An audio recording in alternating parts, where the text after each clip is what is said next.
One of the first things that you will want to do when you open your Word document is to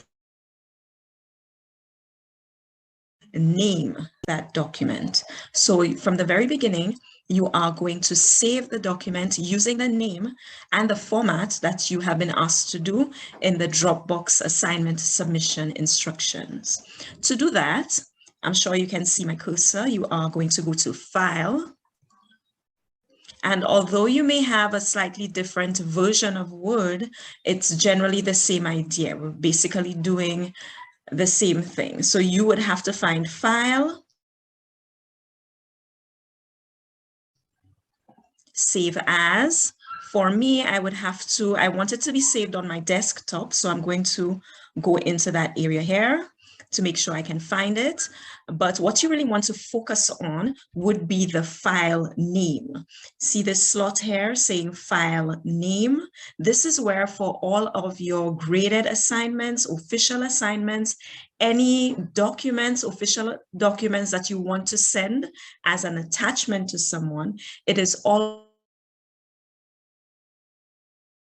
wise to name that document. For assignments, you are given a specific format. For COM 115, the format is that you are going to be putting in your last name to begin with. So I'm not going to be using my real name. I am going to put in, let's say my surname is James. So I will start off with James _ first name Suzanne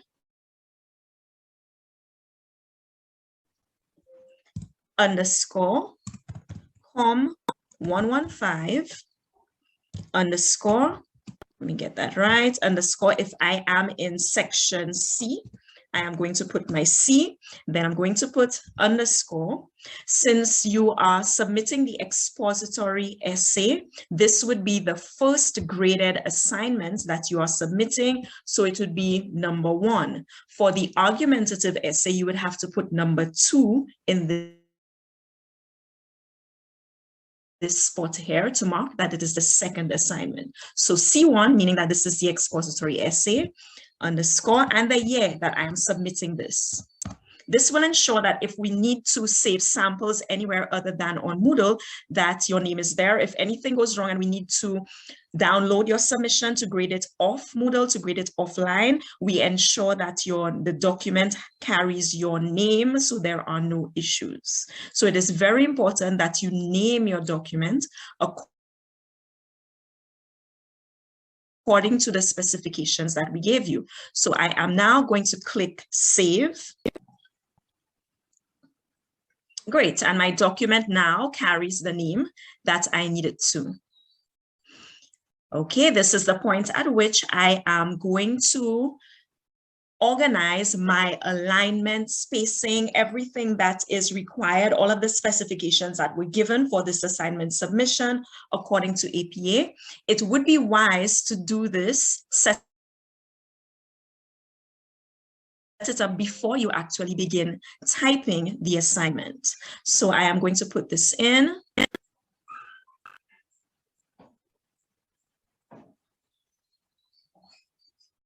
Okay, so you see here you have Calibri body. I am going to use the drop down arrow so that I get the specific font name or type that I have been asked to use. It is Times New Roman. I'm going to click that. The size of the font should be 12. So I'm going to go to this drop down box and click 12. For alignment, the spacing between my lines when I am typing, you need to go to this section here, paragraph. Take a look at my cursor. As much as you may be using a different type of Word or version of Word,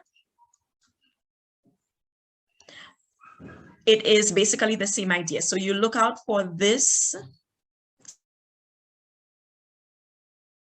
symbol here, and I click the drop down. You are asked to use 1.5 spacing, so I will click 1.5. So it now means that my lines will follow the spacing that I am asked to do. Some assignments may ask for 2.0, and then you put that in, but for this one, it is 1.5. For your alignment, if you want to put something, let's go back here. If you want to put something in the center for a title, like with your references, you would click the center one. So when I am typing references, for example, this is how I ensure that it ends up in the middle of the page. However, since I am starting off by typing my actual essay, I would need to use the required alignment, align left. It's usually the first one in this paragraph section here. So you have paragraph, it's the first one here, align left. It would mean that my paragraphs, my writing starts off at the farthest left. And it would also mean that it looks, the last line, it will not be flush like with justify. When I type, you will notice what I'm saying. So I'm going to be using an excerpt from the text that is cited below, just as a sample for typing.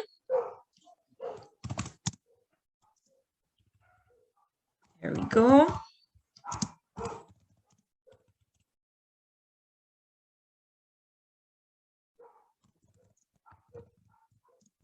This is the title of the document.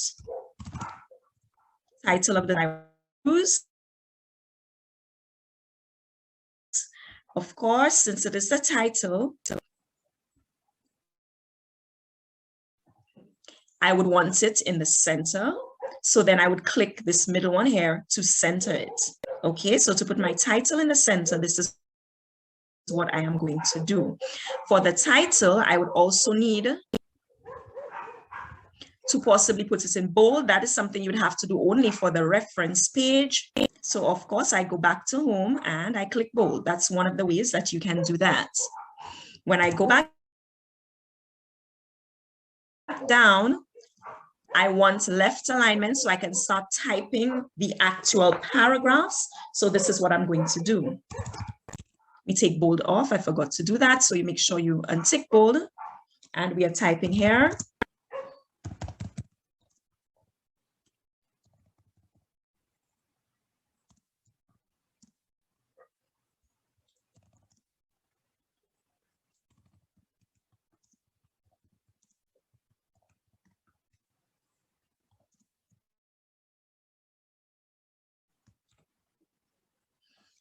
Okay, so you would notice that this is my first paragraph.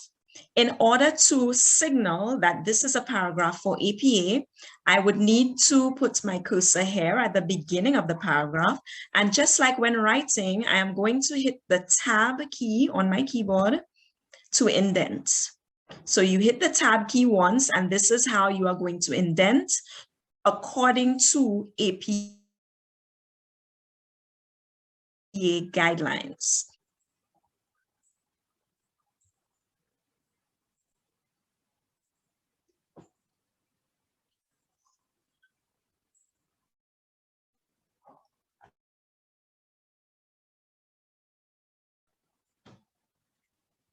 Okay. And after doing this once, when I click enter, signaling that I want to start a new paragraph, the program is going to automatically do that indentation for me. So I have indented to start the next paragraph.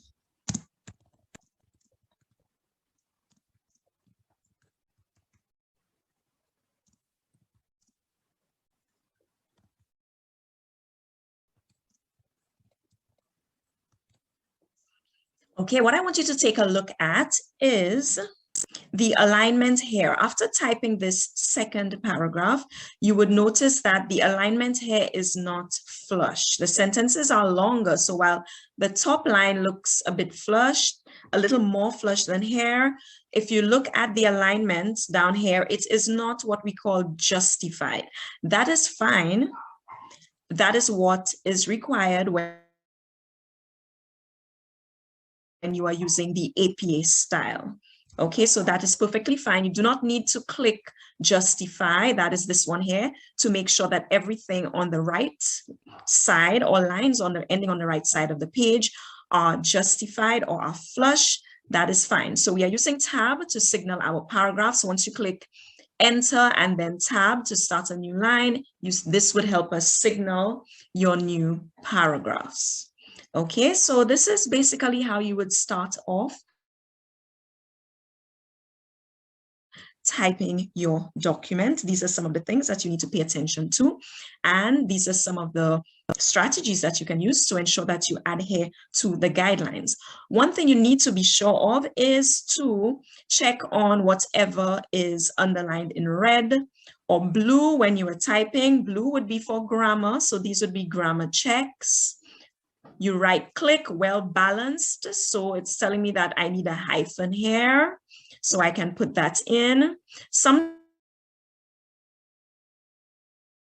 you may not want to take the advice given by the program, if you, depending on the type of spelling or whatever it is, but always check it. When you are proofreading, always check what it is you are typing. I made an error here when I was typing. It's a bit of a typo. It's underlined in red, so it means it's a spelling error.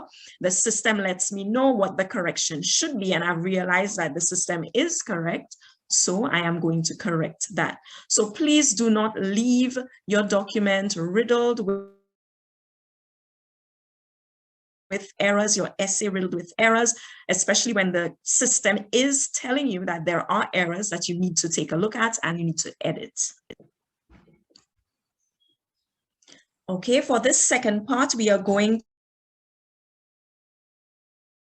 to take a look at how you would edit the alignment and everything else. If you have already typed your document and you are now looking at this explainer video, what exactly can you do to ensure that your document meets the specifications required for this assignment submission? The first thing that you are going to do is change your alignment. You would notice that this looks slightly wider than our 1.5 spacing. That is because it is 2.0. So we are going to highlight everything. You take your cursor, you highlight everything. Okay, you can also, if you like, highlight your entire document by clicking CTRL A at the same time. So CTRL, the CTRL key, the control key, and A at the same time. This will highlight the entire document, so you do not have to use your mouse and drag the highlighting throughout the entire document. So that is another way. So we have highlighted it. We are now going to go home. We know that we need left to align left. So we're going to align everything left. We are going to change, everything is highlighted. So this will be applied to the entire document. We need 1.5 spacing. Okay, so you notice again, because it is not justified, we do not have these flush endings. We would like to center our topic, but we also need to do our indentation. And to do that, we do not need this big space between paragraphs. So we bring it up and we are going to hit the tab key here on one end for the second paragraph, tab key on the second paragraph. But of course, it is a lot easier if you apply these settings before you actually start typing your document.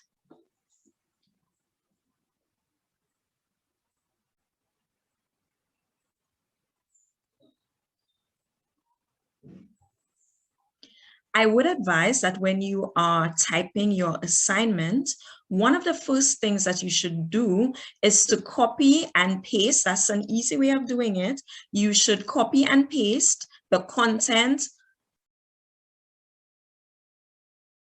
remaining true to the format, keeping the exact format, spacing, everything else of the assignment cover page that was sent to you in the course resources folder. And you ensure that you paste it on the very first page of your document. Because you are only allowed one file upload, it would not be possible to have your cover page in one document and your assignment in another document. If you were printing, you would just print them separately and put it together. But in this case, you have to have one document with everything for your entire assignment. And this is what you're going to do. This is what you can do. Copy and paste your cover page, put it on the first page of your assignment document. So everything is here. Your course code. So you're now going to put in that information that is specific to you. Remember, you do not need pictures or anything of the sort on your cover page. You just have your cover page. You just have to make sure you have a standard cover page, the required cover page. So my name, let's see if I remember, was Suzanne James. You put that in. If your program is, let's see, business administration, you put that in. And again, if for whatever reason we need to print your document, we need to save it outside of Moodle, all of the information that we need is there for tracking. Your assignment title would be the expository essay.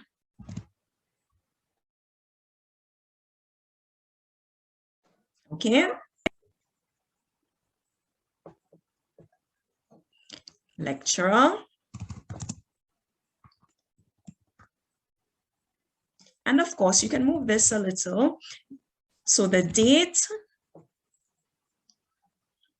and you can also put in the deadline date for this. So the 28th March, 2022. If you need more space, then you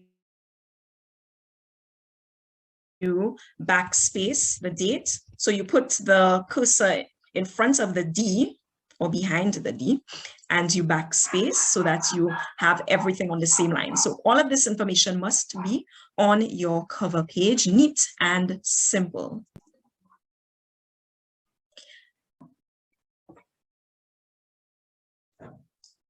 This is what your complete document should look like. You start off with your cover page with all of your information. Then you would notice that it is followed by your outline, your expository essay outline in this case. Later on, it will be your argumentative essay outline. However, you would notice that I have removed the information like your name, the names of your group members, all of that information, because your cover page would give me that information. In cases where some of you may have worked in groups to produce the outline. So what you would have here in your final submission would be your cover page, and your outline would start with the topic and your expository pattern and everything else. Obviously, this would have to be complete, okay? A complete outline with all of your information. And after this, the final page of your outline, we move into your actual essay. This should be about 2 to 3 pages long. And the final page of your submission would be your references. Now, we've already gone through formatting. You have the samples and everything else. What I want to take a look at now is how you finalize the formatting of your assignment. You would need to insert page numbers. And this is quite easy for APA. For APA, you are going to insert your page number at the top right-hand corner of your paper. For some styles, you are required not to place the page number starting with your cover page. So for some, the cover page, for some formats, the cover page would have no page number and page 1 would start at your outline. However, with APA, this is actually very different. You are allowed to start numbering from your cover page or your title page, and this makes things so much easier. So we are simply going to go into insert. You look for page number, it would be here, and then you look for where exactly you need to insert that page number. So top of page, we said the top right-hand corner, so this would be format number 3. You click on that. For a student paper, all you need is the number. So that would be fine. A student paper, an assignment like what you are doing, all you need is the number. that would be perfectly fine. So we're going to click on the outside here. You can go back to header and footer if necessary. Click the X to close. And there you have it. Your page numbers have been neatly, professionally inserted on the top right-hand corner of your paper. The last thing that we are going to do,